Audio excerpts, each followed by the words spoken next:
कशाचं परिवर्तन आहे राव? विरोधक बरी होती या परिवर्तनापेक्षा ही सत्ताधारी घेऊन आमच्यावर परिणाम व्हायची वेळ आली. पश्चाताप झालाय का तुम्हाला परिवर्तनाचा? परिणाम झालाय आमच्यावर. पश्चाताप कशाचं म्हणताय राव?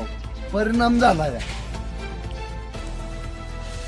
वावर हिऱ्यात गटारगंगा तुंबली. स्थानिक ग्रामप्रशासन गांधारीच्या भूमिकेत. वारंवार तक्रार करून देखील ग्रामप्रशासनाचं मोठं दुर्लक्ष. पाहूया सविस्तर बातमी. वावरहिरेमधील पांगरी रोडलगत असलेल्या मुलानी आळीमध्ये हमीद मुलानी यांच्या घराजवळ गटारे तुडुंब तुंबली आहेत. त्याच्या दुरुस्तीसाठी हमीद मुलानी यांनी ग्रामसेवक आणि ग्रामपंचायत सरपंच यांना वारंवार तोंडी आणि लेखी स्वरूपात कळवलं होतं. 1.5 महिना उलटून गेला तरीही गटारे जैसे थे अवस्थेत बघून हमीद मुलानी हे चांगलेच आक्रमक झालेले बघायला मिळाले. या कामी ग्रामपंचायतीला वारंवार कळवून देखील कामे होत नसतील तर आताच्या सत्ताधाऱ्यांपेक्षा विरोधक बरे होते अशा स्वरूपात त्यांनी आपल्या भावना बोलून दाखवल्या आहेत. त्याचबरोबर या कामी फोन केला असता ग्रामप्रशासन अरेरावीची भाषा वापरत असल्याचंही त्यांनी बोलताना सांगितलं.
मी वावरेगावचा रहिवासी आहे. माझा व्यवसाय ट्रक ड्रायव्हर. काय मी असतो राहायला कराडी.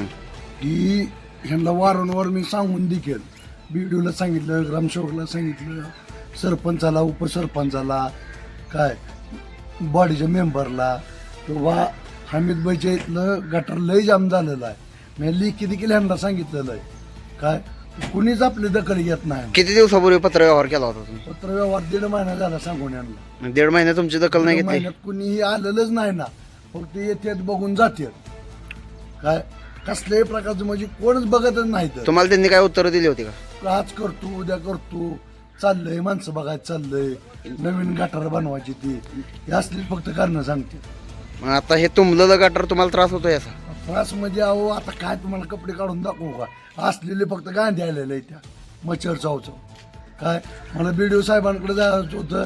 ग्रामसेवक आणि सरपंच दोघं बी आडपाया घालते ती मला जायला.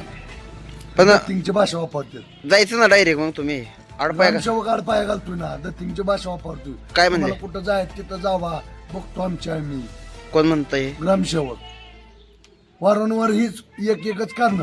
माझी फक्त आज जवळजवळ मला वाटतंय 10 ते 15 वर्ष झालं माझं यांच्या संग फक्त 2च गोष्टी भांडणार. एक नळाला पाणी येत ना म्हणून आणि दुसरं म्हणजे गटार. त्यांनी मधल्या पेटातले ही जी सगळी चकाचक गटर काढते ती. काय इथून तिथून सगळी गटर काढते ती. माझ्या इथं कोणच बघायला येत नाही. तुम्ही ह्या बॉडीच्या कामावर समाधान नाही काय? मग अजिबात समाधानी कसं म्हणावं लागत? हे असलं जाम झालेलं गटार.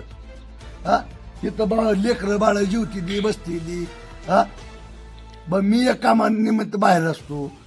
हा बरं ह्यांना वारंवार सांगून दे. माझ्या मोबाईलमध्ये टोटल पुरावा देखील इथं. ह्यांना मी किती वेळेस फोन केलं.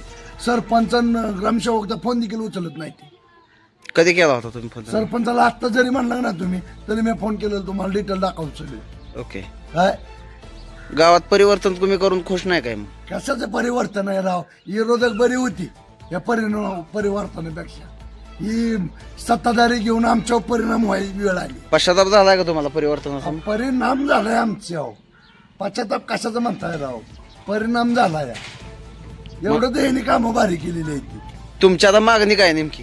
काय आमच्याला पाणी येत नाही म्हणून फक्त पाण्याच्या संदर्भात यांच्या वारंवार जातो या आणि गटर बघतायत तुम्ही. हो की, पण मागणी काय आहे तुमची आता? ही परिस्थिती जर आम्ही बघितली आता हा. सगळी, तुमची आता मागणी काय आहे? हे दुरुस्त मागणी काय, व्हावं. आम्हाला गटार व्यवस्थित पाहिजे आहे. ह्यांच्याच्यानं जर काम होत नसली तर आम्हाला ग्रामसेवक बी नको आणि तो सरपंच बी नको. त्यांनी काय करावं अशा अपेक्षा आहे ही तुमची? असली कामं केल्यावर कशी तुम्ही अपेक्षा माणसाला राहू? त्यांनी काय करावं अशा अपेक्षा? ते नको आहेत तर मग कोण पाहिजे? अहो ही विरोधक लय बरं होती राव. विरोधक काम करतील असं वाटतंय? अहो 100% राव. त्यांना हातापाया पडून जरी म्हणलं का नाही किंवा थोडं खालीवर बोलून जरी म्हणलं तर ती एखादं काम करते ती 10 वेळा सांगितलं. पण यांना 10 वेळा सांगून एक वेळ बी करत नाही ती. मग पुढच्या वेळेस काय निर्णय राहील तुमचा? काय कशाचा राव? तो तरी वाजवून आली तर फोगा आलं ते आम्हाला. आता तो तरी वाजेल का राव? हा